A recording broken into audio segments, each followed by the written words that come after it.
હવે ઉદાહરણ 2.2 કલનશાસ્ત્રની રીતનો ઉપયોગ કરીને નિયમિત પ્રવેગી ગતિના સમીકરણો મેળવો. હવે અહીંયા નવી વસ્તુ આવી કલનશાસ્ત્ર. તો કલનશાસ્ત્રની અંદર આપણે બે ટોપિક ડિસ્કસ કરવાના હોય. એક આપણે ચર્ચા કરી લીધી કે વિકલનની રીત. એવી જ રીતના કલનશાસ્ત્રની અંદર આવે છે એક સંકલનની રીત. તો એ સંકલનની રીતે આપણે હવે આ નિયમિત પ્રવેગી ગતિના સમીકરણો મેળવવાના છે. તો હવે અગત્યની વસ્તુ એ છે કે પહેલા તો આપણે એ સમજવું પડશે કે આ સંકલન એટલે શું અને કેવી રીતે એ કરી શકાય. બરોબર છે? તો હવે આને આપણે થોડી વાર બાજુમાં રાખીએ અને આપણે સંકલન સમજવાનો પ્રયત્ન કરીએ. તો હવે જુઓ મિત્રો કે આપણે આગળ ઉપર જોઈ ગયા કે જો આપણી પાસે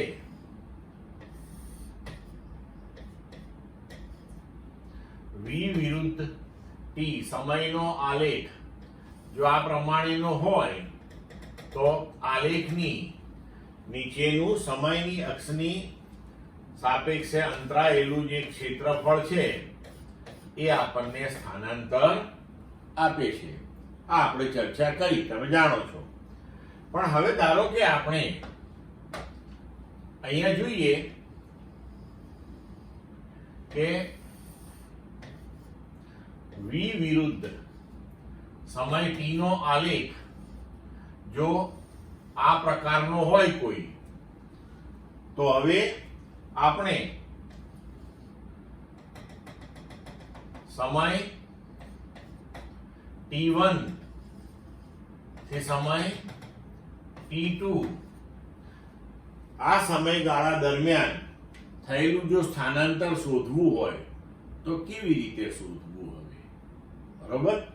તો આપણે એટલું તો જાણીએ છીએ કે આલેખની નીચે સમય અક્ષની સાપેક્ષે અંતરાતું જે ક્ષેત્રફળ છે એ આપણને સ્થાનાંતર આપે. બરોબર? પણ હવે આ જે આખું ક્ષેત્રફળ શોધવું છે તો એ કેવી રીતે આપણે શોધી શકીએ? તો હવે અહીં આપણે શું કરવું જોઈએ કે આપણે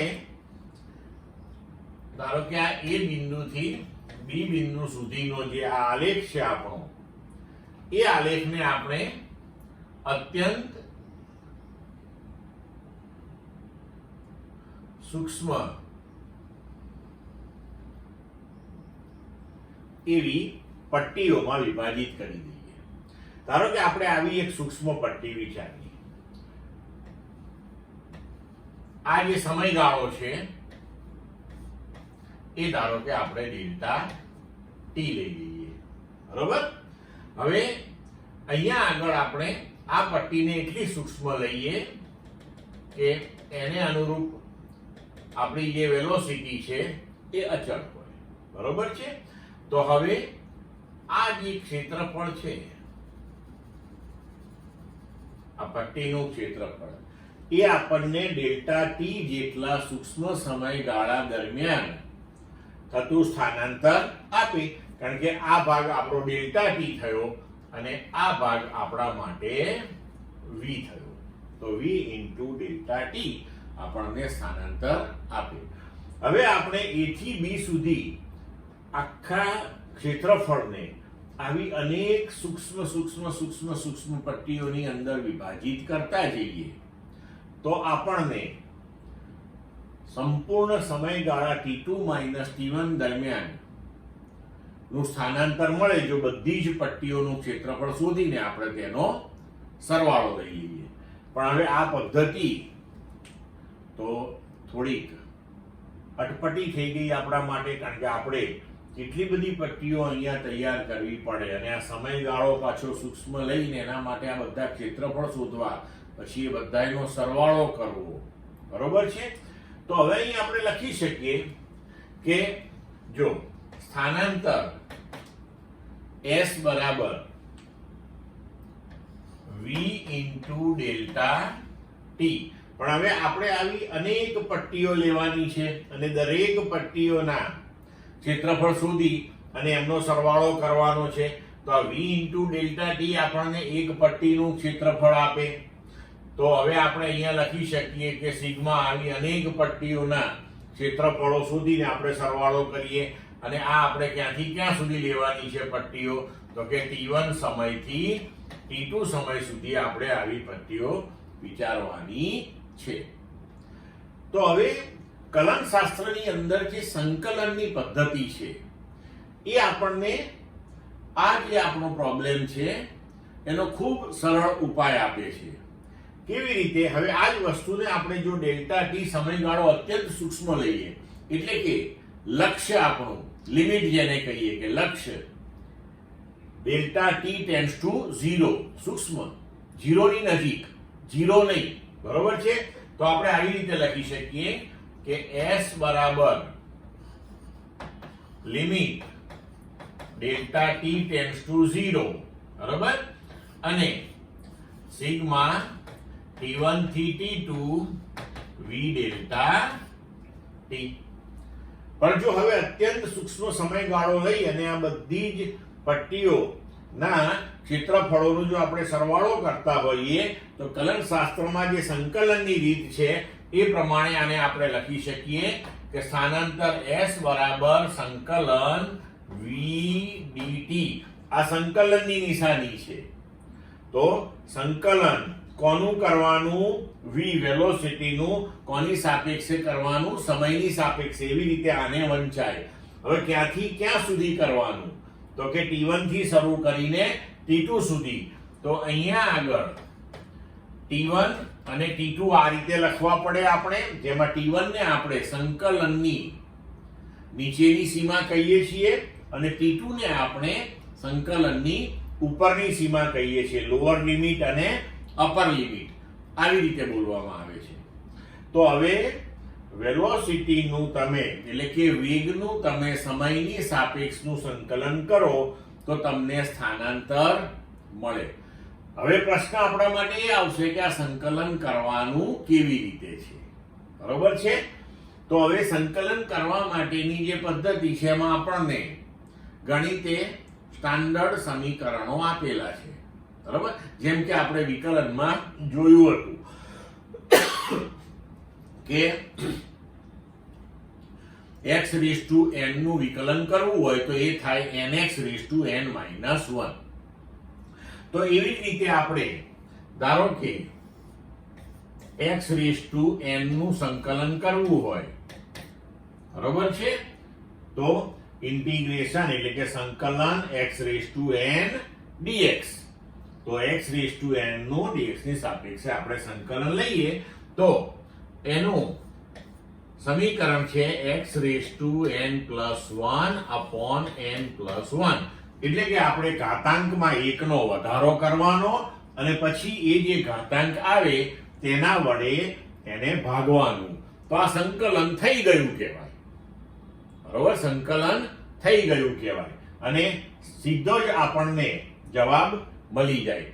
તો આપણે અહીંયા આગળ ધારો કે વેગ અને સમય નું જો સમીકરણ તૈયાર કરેલું હોય, આપણે એ બે વચ્ચેનો સંબંધ આપણી પાસે પ્રસ્થાપિત થયેલો હોય ને આપણને આપવામાં આવે હંમેશા, બરોબર? જ્યારે કોઈ પણ રાશિનું સંકલન કરવાનું આવશે અને જે ચલની સાપેક્ષે કરવાનું આવશે તો એ રાશિ અને એ ચલ વચ્ચેનો સંબંધ હંમેશા આપણને આપેલો હોય, બરોબર છે? તો હવે આ પદ્ધતિથી આપણે સીધે સીધું સંકલન કરી શકીએ. એવી જ રીતના સાઈન, કોસાઈન, ટેન, આ જે ત્રિકોણમિતીય વિધેયો છે એના પણ સંકલનો આપણે ઉપયોગમાં લેવાના હોય છે અને એ બધા જ સ્ટાન્ડર્ડ સંકલનો છે ને તમને પુસ્તકની અંદર આપેલા છે, જે આપણે સીધે સીધા યાદ રાખી લેવાના, બરોબર છે? હવે જુઓ, ભૌતિક શાસ્ત્રની દ્રષ્ટિએ વિચારીએ તો અહીંયા શું થયું? તો પહેલા આપણે વિકલનને ફરીથી યાદ કરીએ કે વિકલનમાં આપણે શું કર્યું હતું કે કોઈ પણ ઘટના એ મોટા સ્કેલ ઉપર થતી હોય, પછી આપણે સમયગાળો અત્યંત સૂક્ષ્મ લેતા જઈએ અને એમ કરતા કરતા એકદમ સૂક્ષ્મ સમયગાળા ઉપર જ્યારે આપણે ઘટનાનું વર્ણન કરીએ ત્યારે આપણે વિકલનની પદ્ધતિ ઉપયોગમાં લઈએ. એટલે કે વિકલનની પદ્ધતિથી મોટા સ્કેલ ઉપર જ્યારે કોઈ ઘટના આકાર પામતી હોય તો એ ઘટનાને આપણે સૂક્ષ્મ સમયગાળાની અંદર વર્ણવીએ છીએ. સંકલનની પદ્ધતિની અંદર આપણે શું કરીએ છીએ કે સૂક્ષ્મ સમયગાળા દરમિયાન જે ઘટના છે તે આપણે ગણીએ છીએ અને પછી આવી સૂક્ષ્મ સમયગાળા ઉપર આકાર પામતી ઘટનાઓને ભેગી કરી અને મોટા સમયગાળા ઉપર એ સમગ્ર ઘટનાને આપણે વર્ણવીએ છીએ. તો આ દ્રષ્ટિએ જોવા જઈએ તો સંકલન અને વિકલન એ એકબીજાનું વ્યસ્ત થયું, વિરોધી પ્રક્રિયાઓ થઈ. બરોબર? તો હવે જુઓ, જેમ કે આપણે x છે તો x નો વર્ગ કરીએ અને પછી એનું વર્ગમૂળ લઈએ તો જવાબ x જ આવે. તો એવી જ રીતના સંકલન અને વિકલન એકબીજાથી વિરુદ્ધ પ્રક્રિયાઓ થઈ. તો કોઈ પણ રાશિ કે વિધેય જે છે એનું આપણે પહેલા વિકલન કરીએ અને પછી પાછું એનું સંકલન કરીએ તો જવાબ એનો એ જ આવે. બરોબર? અથવા તો પહેલા સંકલન કરીએ ને પછી વિકલન કરીએ, જવાબ એનો એ જ આવે. હવે સંકલનની પદ્ધતિમાં અહીંયા એક અચળાંક પણ લખવામાં આવે છે સંકલન કર્યા પછી, એક યાદ રાખજો. પણ એ અચળાંક જે છે એનો ઉપયોગ આપણે ભૌતિક શાસ્ત્રની અંદર બહુ મર્યાદિત છે, ગણિતની અંદર એનો ઉપયોગ વધારે આવે છે અને અહીંયા આપણે અચળાંકનો એનો ઉપયોગ બહુ કરતા નથી. કારણ કે અચળાંકનો ઉપયોગ કરીએ તો પછી આપણે પ્રારંભિક જે શરતો આપી હોય એને આધીન એ અચળાંક પાછો શોધવો પડતો હોય છે. આપણે ભૌતિક શાસ્ત્રની અંદર એનો અત્યારે બહુ ઉપયોગ કરવાનો નથી, એટલે આપણે એને અત્યારે લેતા નથી. હવે જુઓ કે સંકલન અને વિકલન એ કેવી રીતે એકબીજાથી ઊંધી પ્રક્રિયા થઈ અને આપણને ગણતરીઓ આપે છે. જોઈએ એક વખત. માનો કે આપણે d/dx x⁻n નું કરીએ તો આનો જવાબ છે આપણી પાસે nx⁻n - 1. હવે આ જે જવાબ આવ્યો આપણી પાસે એ જવાબનું આપણે સંકલન કરીએ. બરોબર છે? તો કે સંકલન nx⁻n - 1 dx. તો આના બરાબર n તો અચળ રાશિ છે એને એમ રહેવા દઈએ, કાં તો એને સંકલનની બહાર પણ લખી નખાય. બરોબર? હવે x⁻n - 1 તો અહીં આપણે ઘાતમાં 1 નો વધારો કરીશું. તો x⁻n - 1 + 1 અને હવે જે ઘાતાંક આવ્યો છે એનાથી આપણે આને ભાગી દઈશું. તો n - 1 + 1. હવે આ એક કેન્સલ થઈ જશે. તો હવે આપણને મળ્યું nx⁻n / n. તો આ n કેન્સલ થઈ અને આપણો જવાબ આવ્યો x⁻n. એટલે કે તમે જો x⁻n વિધેય જે છે એનું પહેલા વિકલન કર્યું, જે જવાબ આવ્યો એનું સંકલન કર્યું તો હતું એનું એ વિધેય મળી ગયું. હવે જો આવી જ રીતે આપણે પહેલા સંકલન કરીએ x⁻n dx તો આનો જવાબ થશે x⁻n + 1 / n + 1. હવે આ જે જવાબ આવ્યો છે એનું આપણે વિકલન કરીએ તો d/dx x⁻n + 1 / n + 1.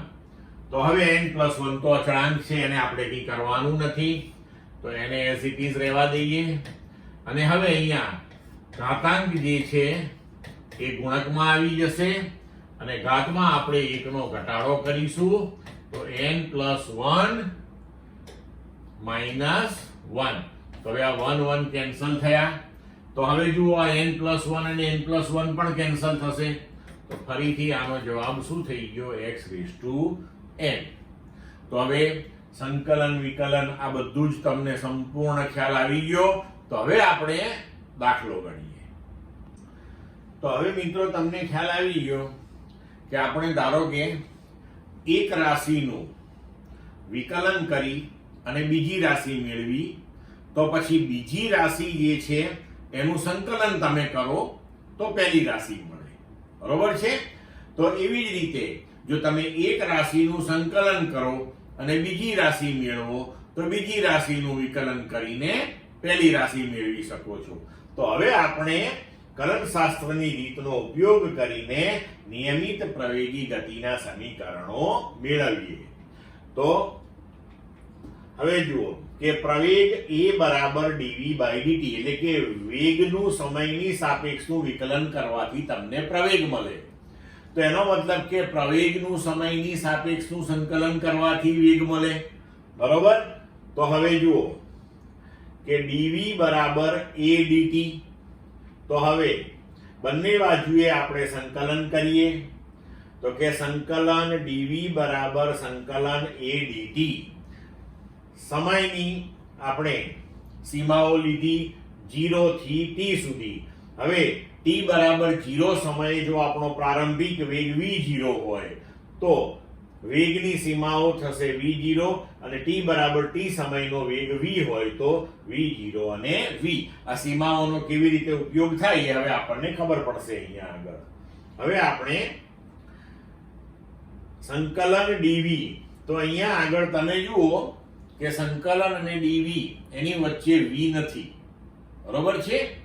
તો v નથી તો 1 છે, 1 છે એટલે v⁻0 છે એવું પણ તમે લખી શકો. હવે v⁻0 હોય અને એનું આપણે સંકલન કરીએ તો એ થશે v⁻0+1 ભાગ્યા 0+1 એટલે કે v થશે. તો પછી આ સંકલન dv જે છે એનો જવાબ આવશે v.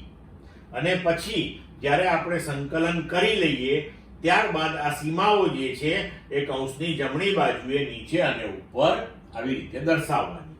હવે a તો અહીંયા આગળ પ્રવેગ આપણો અચળ છે તો એનું સંકલન કશું કરવાનું નથી, એનો સંકલનમાં કોઈ રોલ નથી એટલે એને આપણે અલગ રાખ્યો. સંકલન dt તો જેમ હમણાં ચર્ચા કરી સંકલન dv v આવ્યું તો સંકલન dt t અને આ સીમાઓ લખી. હવે સીમાઓનો મતલબ થાય કે આપણો જવાબ આપણે નીચેની સીમા અને ઉપરની સીમા બેની વચ્ચે જોઈએ છે. તો હવે આપણે શું કરીશું કે પહેલા v બરાબર ઉપરની સીમા v લઈશું અને ઓછા v બરાબર v0 એટલે કે બે વચ્ચેનો આપણને આ જવાબ મળે. તો અહીંયા કહીએ આપણે કે v બરાબર v એટલે કે અપર લિમિટ પહેલા મૂકી અને v બરાબર v0 એટલે કે લોઅર લિમિટ. તો v માઇનસ v0 એવી રીતે જમણી બાજુએ a ઇન્ટુ t બરાબર t માઇનસ t બરાબર 0 એટલે t થશે. તો v માઇનસ v0 બરાબર at. તો v બરાબર v0 વત્તા at આપણું પહેલું સમીકરણ તૈયાર થયું. હવે જોઈએ આપણે બીજું સમીકરણ. તો આપણી પાસે dx બાય dt બરાબર v છે એટલે કે સ્થાનાંતરનું સમયની સાપેક્ષનું વિકલન વેગ આપે તો વેગનું સમયની સાપેક્ષનું સંકલન એ સ્થાનાંતર આપે. તો લખીએ dx બરાબર v dt. હવે બંને બાજુએ સંકલન કરીએ તો સંકલન dx બરાબર સંકલન v dt. હવે સમય t બરાબર 0 એ જો આપણું સ્થાન x0 હોય તો t માટેની નીચેની સીમા 0 અને સ્થાનાંતર અથવા તો સ્થાન માટેની નીચેની સીમા x0. એવી જ રીતના t બરાબર t સમયે જો સ્થાન x હોય તો અપર લિમિટ અહીંયા જમણી બાજુએ t તો ડાબી બાજુએ અપર લિમિટ એટલે કે ઉપરની સીમા થશે x. હવે સંકલન dx એટલે x થઈ જશે તો x થઈ ગયું. હવે આ v તો v અને dt એટલે કે વેગ અને સમય એનો સંબંધ દર્શાવતું આપણી પાસે સમીકરણ હોવું જોઈએ.